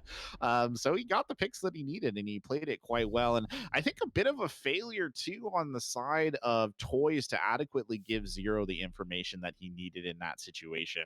Because you would think that Jello maybe could have done a couple of pump fakes on the diffuse or something right there. And instead, he just hard committed to it and it did not work out that time. He had no time to work with as well. And again, That's a JJ, valid not point. only his pure accuracy of that SMG-11, the toxic bait that he threw to deny the default plant also forced Jello off the initial plant. So then he had no time. He either had to go for the kill or go for the plant, and it was the smarter decision to go for that plant because originally the Zofio had perfect coverage and knew where smoke was approaching from, but he lost that gunfight, and then there just wasn't enough time for Jello to get off the plant and then kill JJ right after that defuse. So it was almost a given round, and JJ really did deserve that, and that's going to give Aggro a little bit more breathing room to work with. And now they're going to end up heading in towards lobby and press, a pretty standard extension up above as well to try and deny the anti-roam with a roam, I guess you could say. So again, just trying to waste a lot of time, I suppose, and then if they're able to remain up above, they can try to deny most of the plants because a lot of the flooring is actually soft destructible up above. So bring a shotgun in hand to just basically have a bird's eye view of the bomb site. It's going to greatly benefit Aggro if they don't get contested by Toys, but that's almost guaranteed. Toys now with us Buck as well, so a lot of verticality to be played here. The soft destruction master himself pops a couple of shots up there just to be a bit of a nuisance, really. But we'll see as they build this attack up, and that's a beautiful Sam cam they threw all the way in there. He'll use it to destroy a default cam, a little cam on cam violence for all of you, rare as it is. But we'll see how they set this up. Ideally, they want to come in through a top-down take, get that verticality, and get Buck in a position where he can do the most damage. But that will, of course, be playing into Aggro's hands. That's exactly what they want to see with Asian up there. But Silent strikes first down in the basement. Collects an initial kill on Cordell right there. And how is that for a peak, Cole? That's a nasty angle, fellow. Might catch somebody off guard. That's what you might want to call a quote-unquote off angle. And oh, he almost saw the silhouette on the side window as well, but now Asian will end up repositioning, but just at the wrong instance. Cat goes for a grenade toss. It misses though because the ADS catches it at just the right moment, but Asian still though finds the kill on Jordan rather than the sledge player of Cat. Now that 5-on-3, Aggro doing an amazing job of this top floor extension, and the worst has, in fact, came for Toys. They couldn't really deny the upward extension whatsoever. That's what I was worrying about most. Finally, there will be some type of push coming out, but Asian is just able to walk away from his problems. Kicks, finds the headshot on the Cat, a 5-on-2 now, and even though there is enough time for Toys to recover, there's too many players on the side of Aggro to really be able to do just that. There's 50 seconds left, and everyone's just playing incredibly passively except for Eddie, who goes out for a cheeky run out and gets caught by a Claymore, the Claymore from the grave of Matt Bonger, but it is refragged by JJ, and now Jello is in a 1v4, only 40 seconds left. This does not look winnable whatsoever, but he picks up one for his troubles. 1v3 though, he gets the intel about Asian, but not the other two players of JJ and Silent. And Silent, speaking of the devil, won't miss his shots. Aggro evening things up 4-4, going in around number 9. Yeah, as well played there by Silent. Just came back around and got the pick. Kind of a disaster for Toys. I mean, really, genuinely, probably would have been a flawless round, I think, if Eddie hadn't have fed himself into that Claymore buy. Just got a little too excited. I can understand. He's probably feeling the hype of that one. I will say I absolutely loved that, and this might just be me being a Siege noob and not having really seen that before. I absolutely love that defensive setup from Asian up there in office with those punch holes into the floor and those really wicked off angles. And he got picks off of it too, which is great. And a very well played roam by them too, kind of knowing when they needed to sort of start to collapse back and play a little bit cautious. They got a little sloppy when it was a 5v1, but I mean, what else are you gonna do, right? That's just easy pickings at that point in time. We'll go over to Archive Teller here now, and of course the Pulse comes out. A Vigil making appearance here as well. So there's a hard roam commit, and they will actually bring the Mira here. I'm interested to see where they set up those Miras on this particular site. There's a couple of different locations that you can really benefit from. And then finally Kicks here on the Mozzie, another wise pick indeed. We saw it was Matt Bonger run a Mozzie to great effect on this site a couple of times, and I would expect something similar to come out here as well on the side of Aggro. And sure enough, Silent going to set up the mirror window in kind of one of those traditional places. Just gives them good coverage of that particular area and allows this Mira to play along this wall quite freely as well. So a hard anchor position being set up there. That was a great word, Corbeck. Traditional, because this is what you normally see when defending Archives and Tellers. Just several different nitro cells to try and just have a heavy emphasis on that plant denial when heading in towards Tellers. So you're playing underneath and hoping that you don't get approached from towards Garage, for example. Toys has spawned near that part of the map, but before heading lower into the map, they want to start from the very top, trying to remove some of that roam presence that you mentioned earlier, which is mostly just Asian who's sitting up towards Yellow Stairwell, but Eddie's there as well to make quite a nuisance for himself as well near that back Visa area and also Projector. So two different people to worry about, and just about now the first minute is coming to an end. C4 getting shot though, so it won't be utilized by Eddie anytime soon throughout the entire round. And hold on a minute, does he have all three of his wubs in his pocket still? Is that a visual bug, or does he just not place that as gadgets? I genuinely don't know. That he might very well have all of them sitting on. What the heck? Asian just walks out the front door easy as you please and guns down Buck in the garden. Oh no! That Bonger though trades back right away and gets Eddie, and yeah, I think he didn't put any of those Malusis down. I don't know, or those Banshees down. That is, that's kind of a cardinal sin, isn't it, fellow? Yeah, especially since they give off great information. I mean, you have the Pulse, who right now is trying to find some shots underneath through the ceiling via his information gatherer of that cardiac sensor, but he's not going to be able to do it. He rips his C4 far too early as well, and I don't think his arm's long enough to reach it, and it won't really matter because now he's down 6 feet under via the hands of Jello on the Sam Fisher operator. So now 4-on-3, favoring Toys once more, but there is still plenty of havoc reaping up above, or wreaking, I should say, in the hands of Aggro. If Kick's still on that roam, he'll get spotted out via the drone and gets a little bit of pressure brought towards him near admin, but isn't entirely lost for just yet. As long as he can waste plenty of time and maybe find some type of kill in this instance, then this should still be great. But he's getting pushed out from multiple angles. This is almost a death trap coming out, but Asian on the run out picks up one on Nagello. Now the attention is somewhat pushed less away from the player of Kicks. C4 comes out, narrowly missing though. He'll go for the wide swing, but he's not going to win his fight up against Matt Bonger. Now a 2-on-3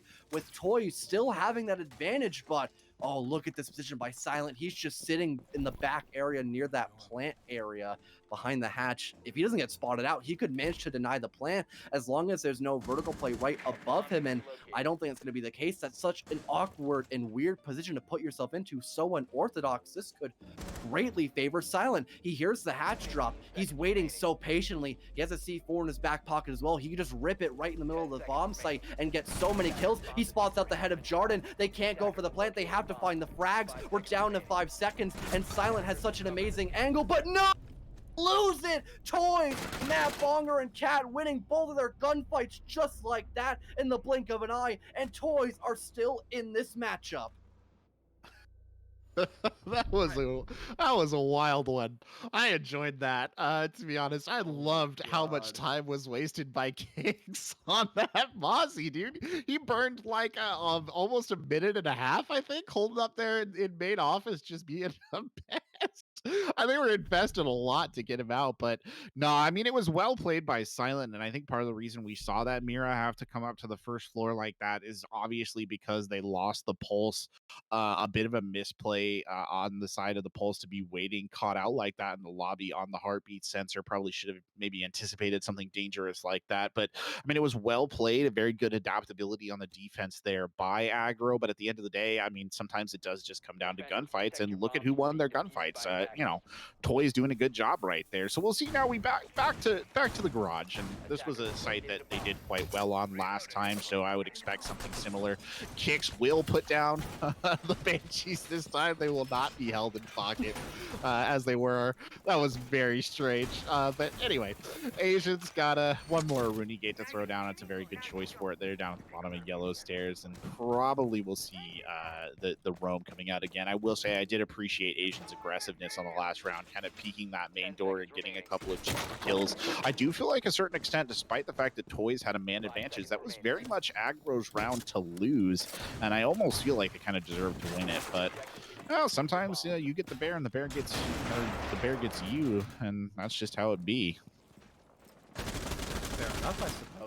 I also think that Toys pretty much did earn that round once they were able to reclaim their man advantage, I suppose. But I feel still deep down though, maybe if those Banshees were there, perhaps they could have given a lot of information for the Mozzie roaming. Perhaps that could have been a free kill. But Cordell gets one free kill, and JJ, basically one of the main star players for Aggro, finds a refrag just like that to the snap of his fingers, and there goes Cordell. But luckily there is the insurance policy of Cat, though, another main software structure for that vertical play, so they can still try to get that main wall opened up. But there's no wall denial, so this is basically free for Jarden to get that wall open. The vertical play will most likely be just made for those sight lines that are really common, working their way in towards the actual map itself from up above. So it's going to mostly be Asian Shard trying to deny that, but he just rotates. He goes for the retreat. He doesn't want to get too aggressive, because if he does lose that gunfight, then it could be really rough for Aggro. And they still have players like Kicks that are up above instead, so they don't need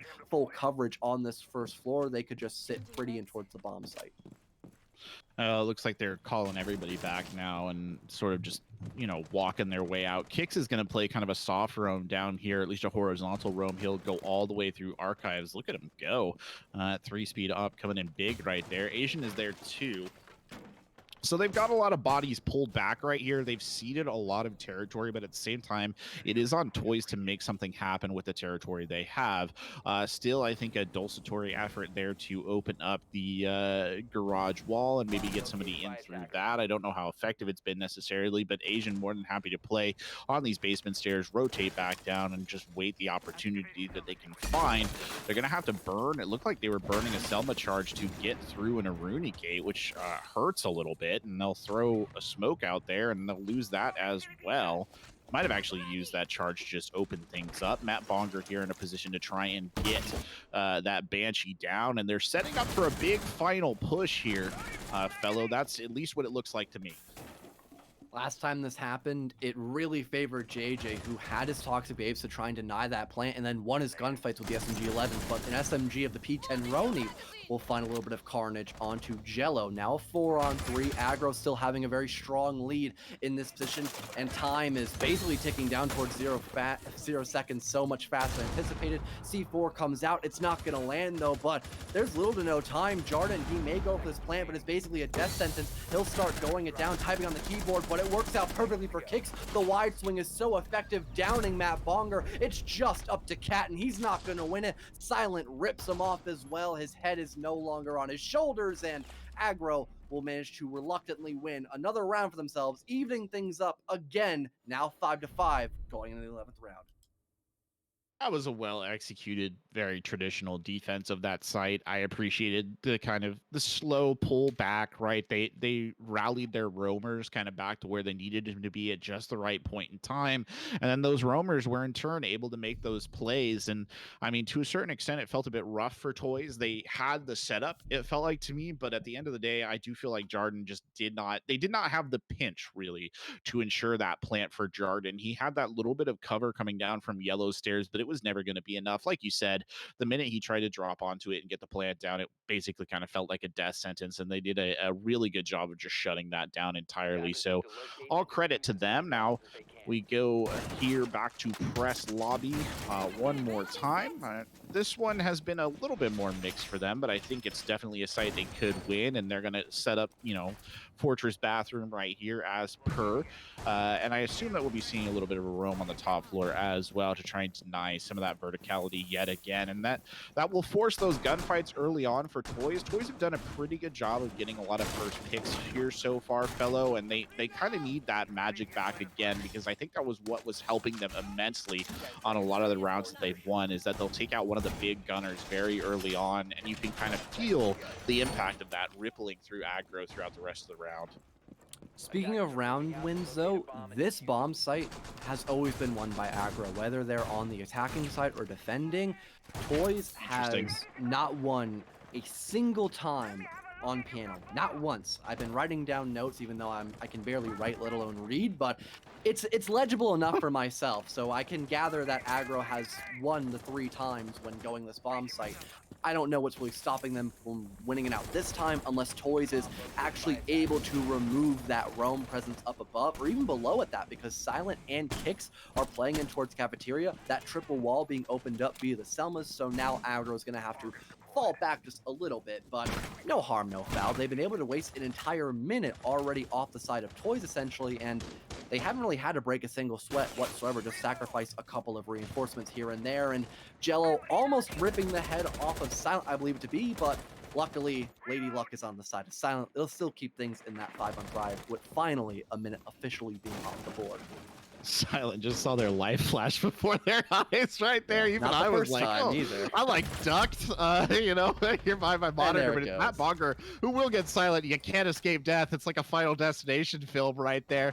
Asian goes down as well, so that's actually 2 big guns taken off the board, and that's going to make things really hard for Aggro. That streak on this site might come to an end. Kicks has been forced to play down in basement because they have to take that basement push kind of seriously, that since the wall was open. Jello here has kind of prided himself on his ability to not have to touch the site so far, and Kicks rotates back up, and JJ gets a much needed kill to turn this into a 3v4. Still not looking the best for Aggro, but it appears that Eddie is trying to find the player of Jello all the way outside, still near the police line spawn, and you won't get ratted out just yet, but Matt Bonger picks up a double kill. There goes Eddie up above, now a 2-on-4, and things are looking fantastic for Toys. Aggro, though, a very important fight that he wins, but he can't get a second one. That puts JJ to 1v3, and Jello wins the fight, along with Cordell, wrapping up the kill onto JJ, and Toys will bring us to match point. After everything that I just said, with Aggro heavily being favored on this bomb site, it turns out that Toys just needed the 4th time to go here to end up winning it out. And now, they're luckily in the front seat for match point. They're not on the back burner like they were last time on Clubhouse. I do feel that this is very much something that, Aggro could push this into OT quite easily. It sounds funny because they banned Valkyrie, but I was just going to say that was such a situation in which a Valkyrie would have been so useful, because Eddie's death felt to me like just a classic lack of information on the side of the defenders. I think he was at full sprint when he basically walked into Matt Bonger, who was more than happy to just collect that kill for free. But I mean, I think they have been struggling a little bit on the intel gathering. They'll go back to lobby press room, and they're going to bring a pulse here. So I assume that Kicks will play out of basement. Last time he played Pulse, he died rather ignominiously. He got kind of picked as he was looking through his heartbeat sensor there. Hopefully that doesn't happen again. And yeah, sure enough, he's already down there securing the garage door. Other than that, nothing too surprising here. You'll see probably a similar setup to what we saw last time, just maybe relying on this added intel from the Pulse to try and make things a little bit easier for them, and to maybe, to a certain extent, help them contest rest a little bit or worry less about that kind of basement verticality, which is, I think that's something was very heavily on their minds last round and something that they really had to take into account. Asian and Eddie are already up here on the top floor, kind of setting up, and I would fully expect, fellow, for both of them to hard commit to the holdup here.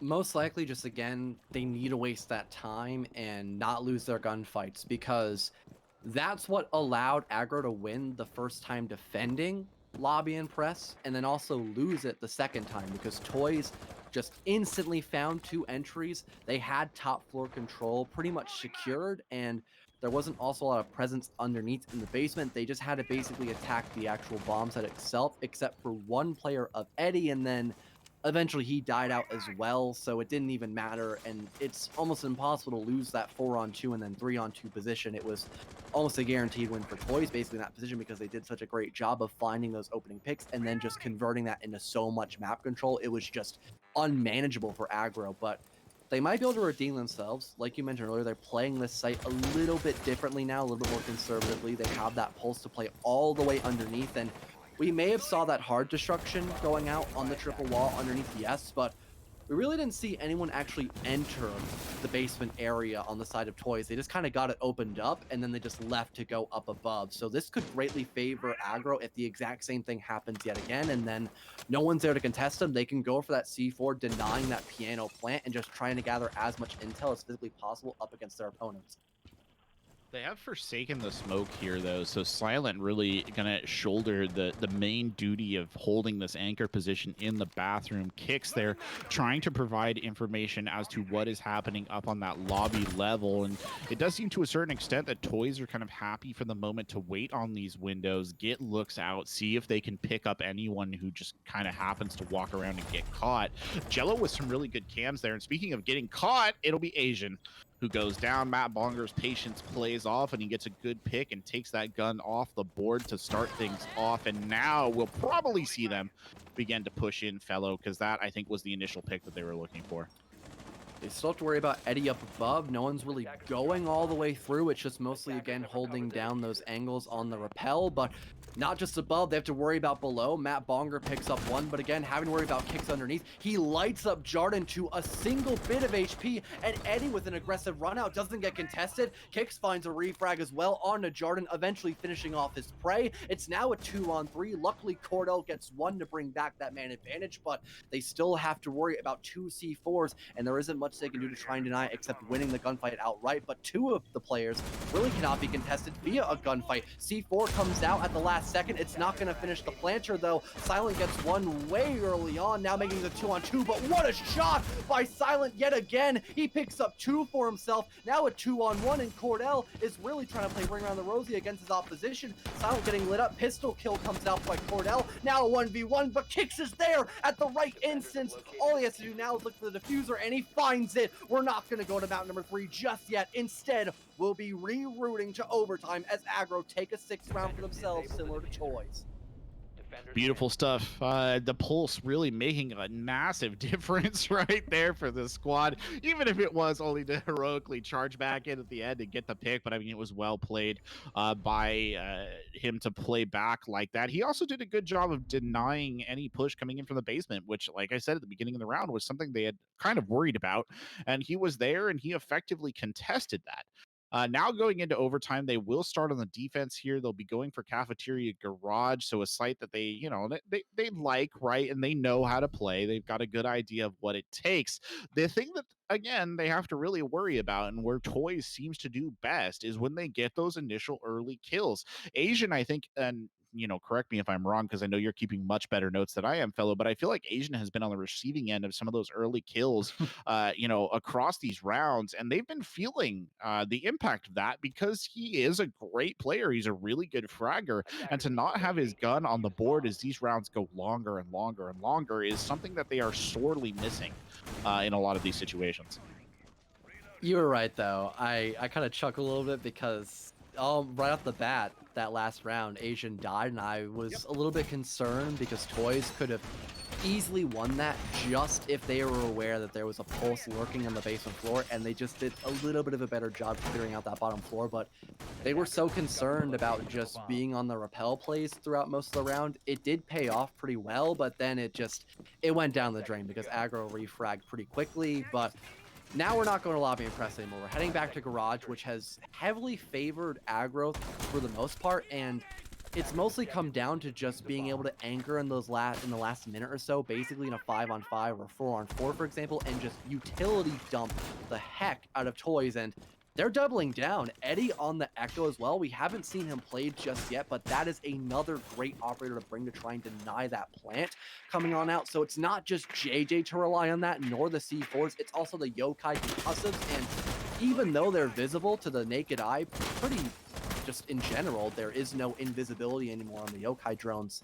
If they're kept in a really tight position, then there's no way you're going to check it. And in those last 20 seconds, the last thing you're concerned about is a Yokai drone. You're more concerned that you're going to get your head ripped clean off while trying to go for that plant, or if you have perfect coverage from your teammates so you don't get shot. Yeah, they seem to have invested very heavily in plant denial and kind of in that general area that we saw. I believe it was Jarden try to get the plant down last time. It's currently being covered by 2 Banshees and the Yokai drone, as well as, of course, the Toxic Babes. They literally have everything in the tank right there to stop it. They haven't invested as heavily into the roam here, and you'll see Kix kind of playing tentatively at the top of those basement stairs, and he'll rotate back down. But look at the verticality that Cordell has brought to the play. This is where Buck really comes into his own on Consulate. Those sightlines are so long, they deny positions to defenders, because even if you think that there's not necessarily someone right above you, you still have to constantly be aware of the potential that if you stand underneath those holes, you could get picked at any time. And they've done a good job here of taking control of these top floors, fellow, but they need to start setting up for the push now with 1:20 on the clock.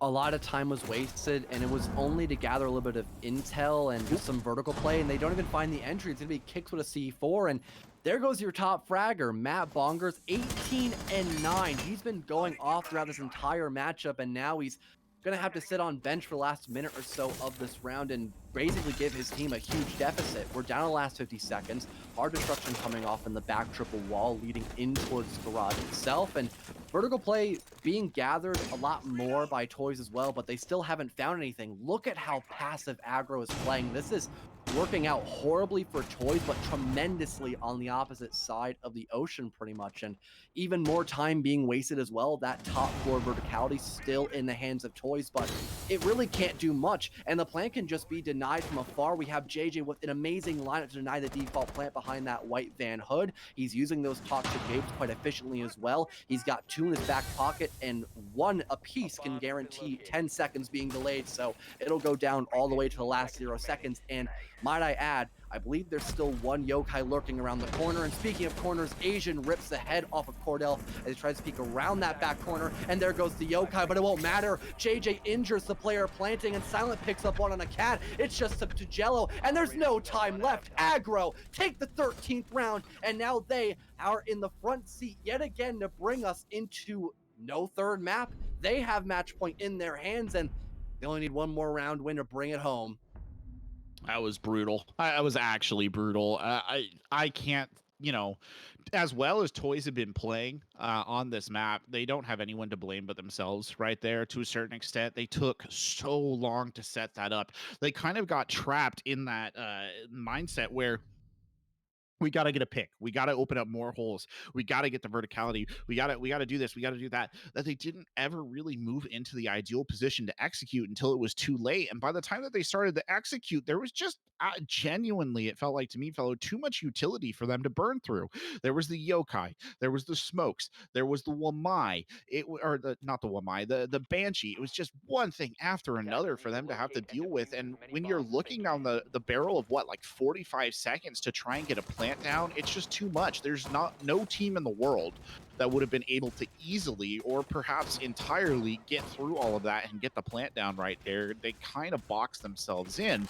We go now to this archive teller's point, which is a difficult site to play, but one that has been very favorable towards toys. They really like this one, and I said earlier that this was the bugbear site for aggro.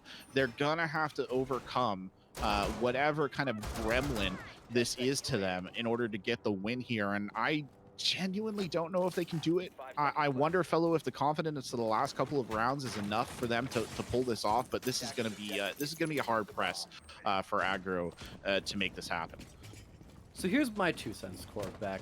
We've seen time and time again aggro just failing at this top floor roam clear. So I think the best option for them, just ignore it. Go underneath, try to get control of the lower bomb site, and I think aggro's doing just that. I was kind of leaning more towards it in the back of my head. I was like, I wonder if they're just going to ignore it because we've just seen Cat, Matt Bongers, and Cordell, the three musketeers all the way up above, just doing so much for toys on this bomb site. And now it's not really going to be up to all of them. Matt Bongers has been able to rotate underneath to the lower part of Spiral, but he has the UMP 45 after all. He has to go for the headshots. He peeks around the corner, but no, Asian wins the gunfight. That's an amazing How? entry. And again, there goes your top fragger. Kicks follows up as well. This could all be over. It's just up to Jarden and Jello to try and slow down this push underneath. Down goes Carrier though. Things even on up. Cordell found a kill right before Jello ripped off the head with that shotgun against Eddie. And now things evened up once again, like I just said, but there's still so much aggression coming out by Aggro. They're going to have to slow down just a little bit, rethink what they're trying to accomplish, but they really have thrown toys off guard. 100%. Toys reeling there, and they desperately needed those kills to sort of reestablish their baseline and get a little comfortable. And now they're going to rely on Jarden's intelligence, but Kix gets one. Oh no, that could very well be doomed. Jarden and Jello are going to basically have to go for an aggressive retake. Jello takes some shots. Jello's getting pursued, Oh, no! and that is that. Aggro finish it off, win the game, and well, they much needed this feather in their cap. I'll tell you that right now, fellow.